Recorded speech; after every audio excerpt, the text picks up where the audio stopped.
Hello everybody, welcome to part 2 of the Lister Legend horse clipper service. I'm Simon and welcome to Oakside Saddlery.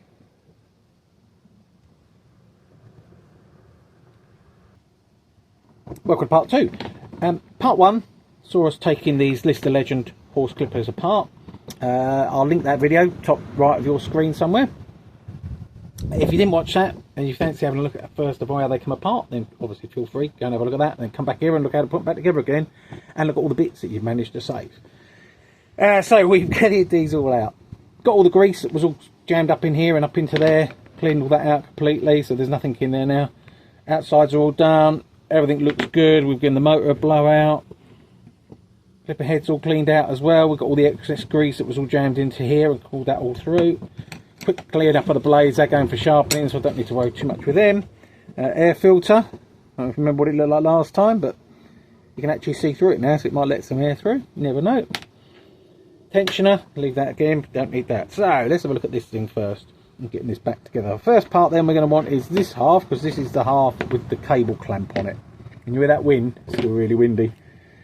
So this is the half we're going to put. We're going to get the motor in there, circuit board in there, figure the rest of it out.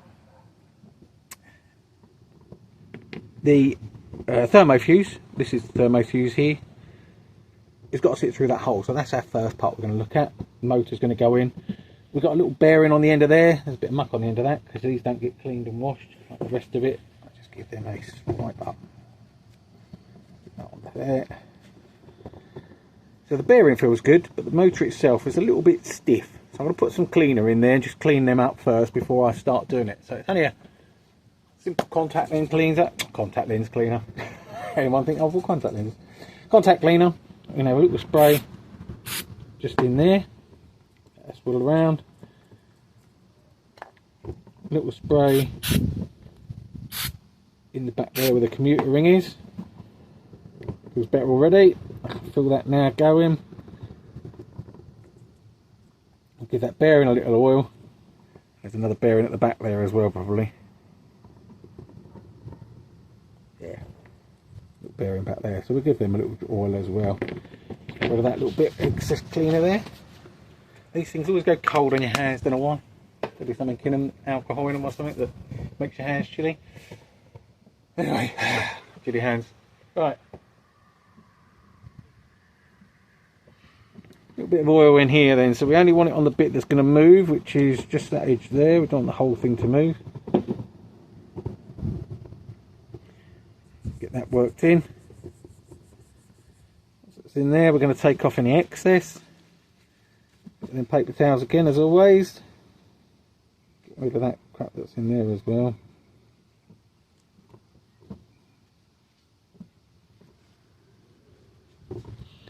Get that, and then we want another little drop just in the back here.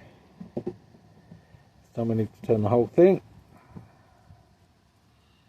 Again, move any excess from that because we do not want that oil going where it's not meant to be. Don't need that again for the time being. Okay, to get these in, sometimes when you've got these round motors, there is a way that it will sit and it will clamp in place somewhere. Something will normally hold it, and I'm going to guess it's to do with this sitting up on there.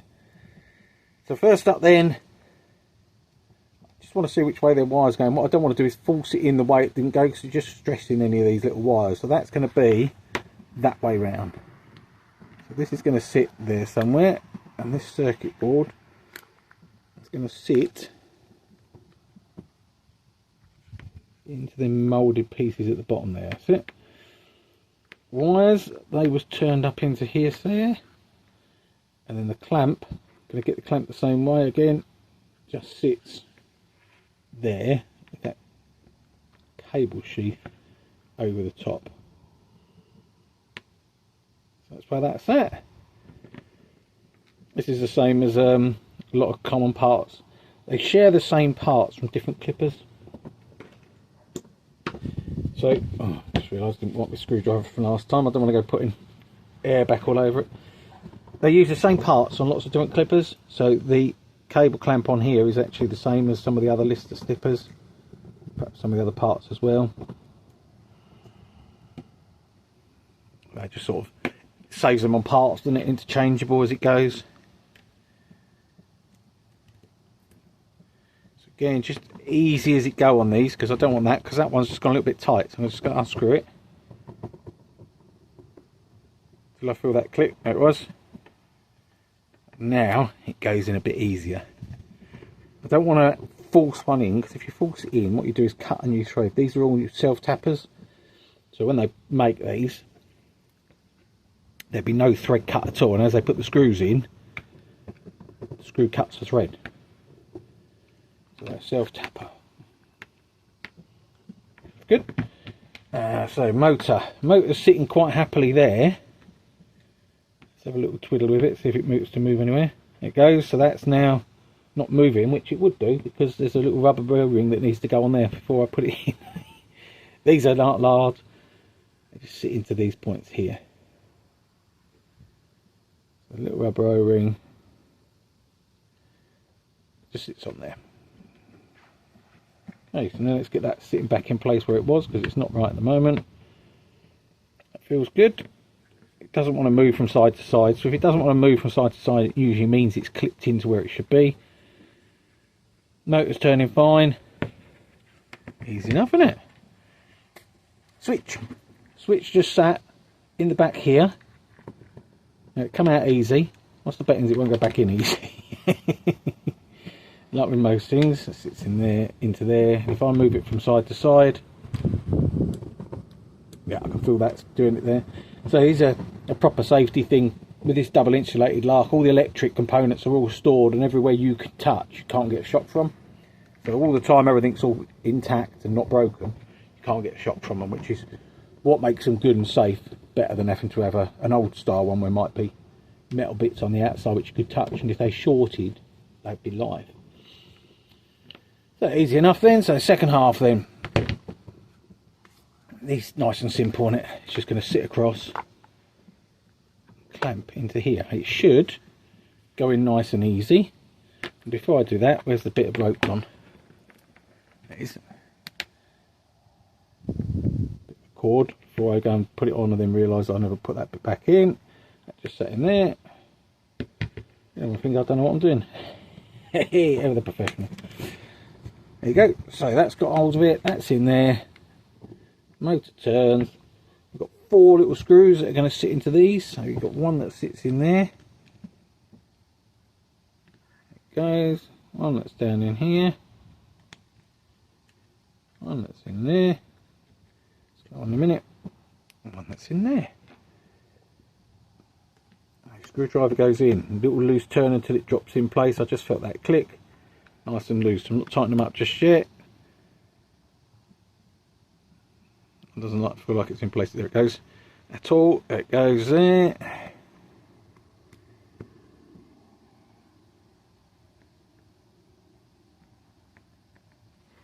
Come back to that one because that doesn't feel right to me. That one went straight in.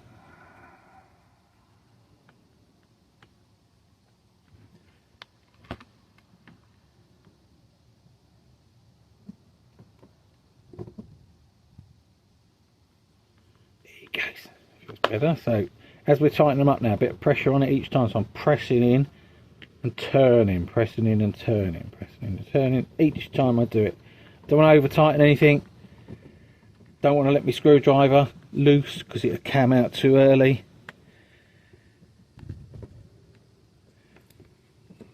So these are original design of a, not so much a Torx, but a Phillips screw.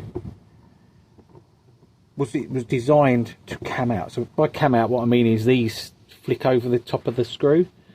It was designed to get to that, and what that essentially done was stopped you over tightening things.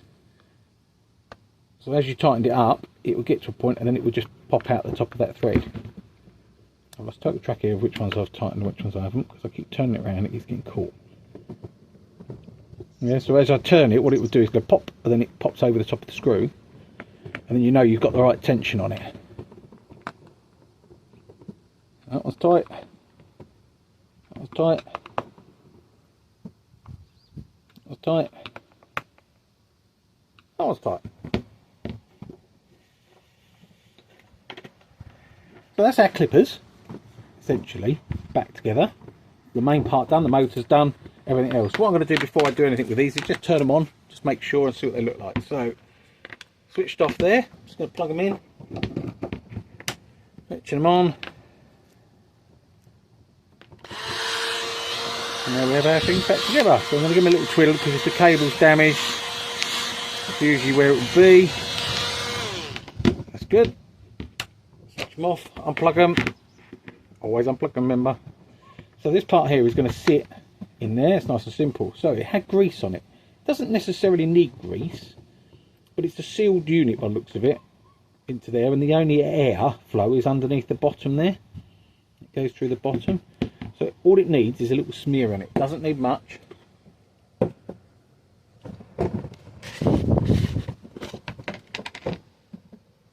Just a little smidgen. And all you've got to do is just wipe them on.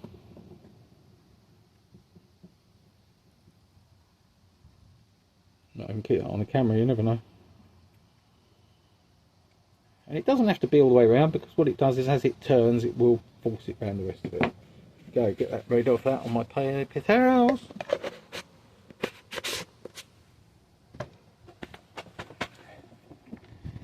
So we've got there. The other part we need to do is get a little bit of oil into that. So there's a little bearing down there. Not bearing as such.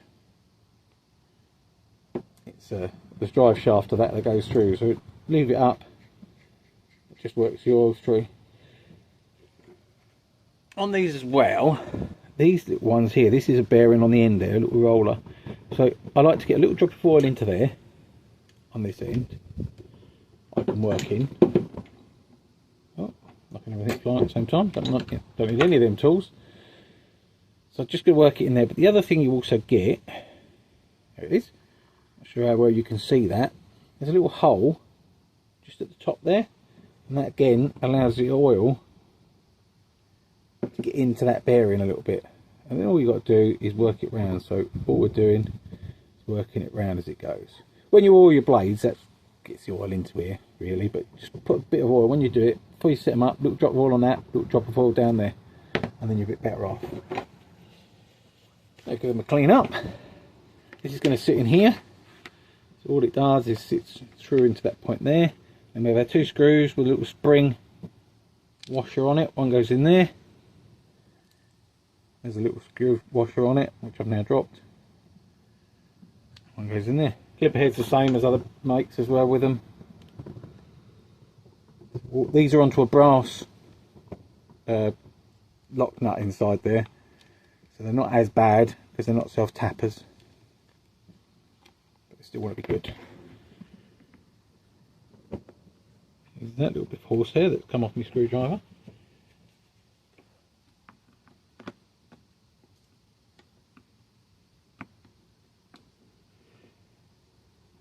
Nice and tight.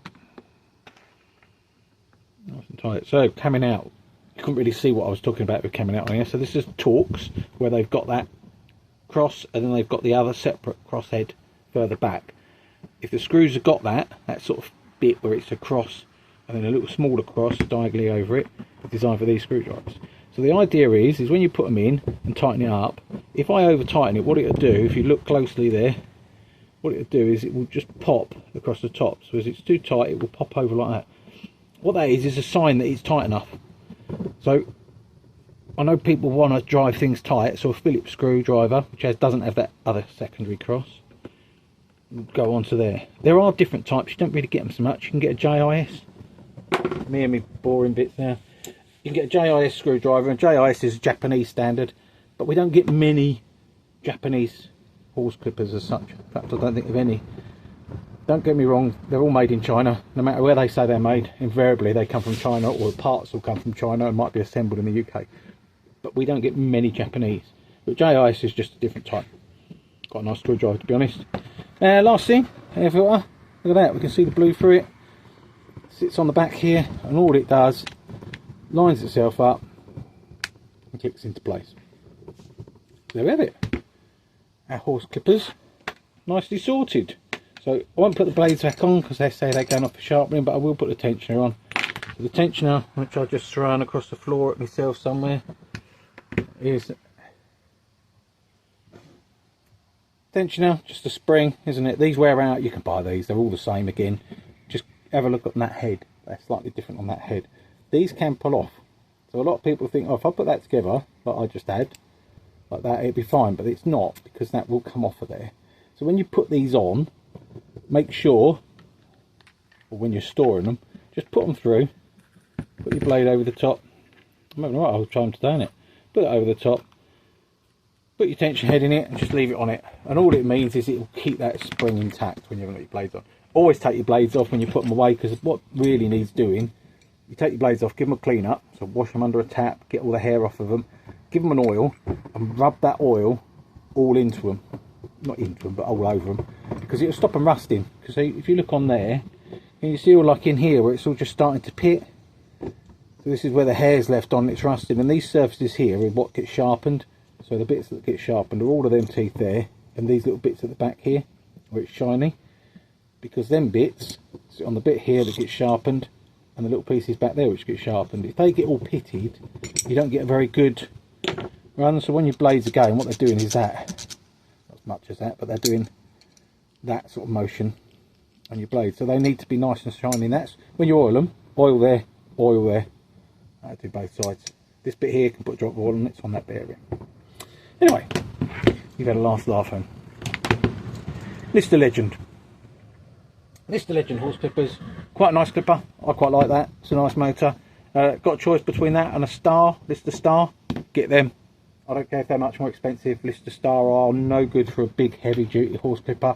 They will probably get away with a nice big hairy cob far more than anything else would. Anyway, any questions? Let me know. Leave a note in the comments down below somewhere. Click that thumbs up, subscribe, and if you need your clipper service, either contact me at oaksidesaddlery. No, not Oakside, whatever I'm talking about. oaksidesaddlery@gmail.com. I knew it was something like that. Or you can go on my website, which is www.oaksidesaddlery.co.uk. Otherwise, enjoy yourself and have a good day. Goodbye.